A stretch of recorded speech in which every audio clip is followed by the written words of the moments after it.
Hello అందరికీ. ఈరోజు టాపిక్కొచ్చేసరికి FIR అంటే ఏంటి? చార్జ్ షీట్ అంటే ఏంటో తెలుసుకుందాం. మీలో అందరికీ డౌట్ ఉంటది. మీరు చాలా సినిమాలు గూడా చూసుంటారు. ఎఫ్ఐఆర్ నమోదు చేశారంటారు. చార్జ్ షీట్ నమోదు చేశారంటారు. అది ఈరోజు మనం ఇన్ డీటెయిల్‌గా తెలుసుకుందాం. తెలుసుకునే ముందు ఎవరైతే నా వీడియో ఫస్ట్ టైమ్ చూస్తున్నారో నా పేరు lawyer Harshini. Please do like, share మరిన్ని వీడియోస్ కోసం సబ్స్క్రైబ్ చేసుకోవడం మర్చిపోవద్దు. అసలు ఎఫ్ఐఆర్ అంటే ఏంటో తెలుసుకుందాం. FIR full form first information report. ఇది క్రిమినల్ కేసులో మొదటి స్టెప్ అన్నమాట. ఎవరైనా పోలీసులకి క్రైమ్ గురించి చెప్తే వాళ్ళు ఎఫ్ఐఆర్ నమోదు చేస్తారు. దీనిలో ఏం జరుగుతుంది, ఎక్కడ జరిగింది, ఎవరెవరు ఇన్వాల్వ్ అయ్యున్నారు అన్న వివరాలు ఉంటాయి.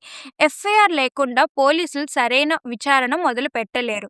ఉదాహరణకి మీ ఫోన్ దొంగతనం జరిగిందనే అనుకుందాం.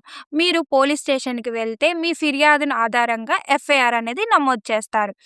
ఇది అనేది ఎక్కడ రిజిస్టర్ చేస్తారు? దేని కింద రిజిస్టర్ చేస్తారంటే అండర్ సెక్షన్ 154 ఆఫ్ సీఆర్‌పీసీ కింద రిజిస్టర్ చేస్తారు.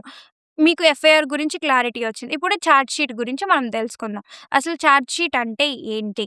ఎఫ్ఐఆర్ తర్వాత పోలీసులు విచారణను మొదలుపెడతారు. తగిన సాక్ష్యాలు సేకరించి తరువాత చార్జ్ షీట్ అనేది తయారు చేస్తారు. చార్జ్ షీట్ అంటే కోర్టుకి సమర్పించే పూర్తి నివేదిక అన్నమాట. దీనిలో సాక్ష్యాలు, సాక్షుల వివరాలు, నిందితుల వివరాలు ఉంటాయి. ఇది కోర్టులో ట్రయల్ ప్రారంభానికి ఉపయోగపడుతుంది. సింపుల్ డిఫరెన్స్‌గా చెప్పాలి అంటే ఎఫ్ఐఆర్ అనేది కేస్ అనేది కేస్ ప్రారంభమవుతుంది. చార్జ్ షీట్ అనేది విచారణ తర్వాత చివరి నివేదిక అన్నమాట. దీన్ని ఎఫ్ఐఆర్ అండ్ చార్జ్ షీట్ అంటారు. చార్జ్ షీట్ మరి దేని కింద రిజిస్టర్ చేస్తారంటే అండర్ సెక్షన్ 173 ఆఫ్ సీఆర్‌పీసీ కింద రిజిస్టర్ చేస్తారు.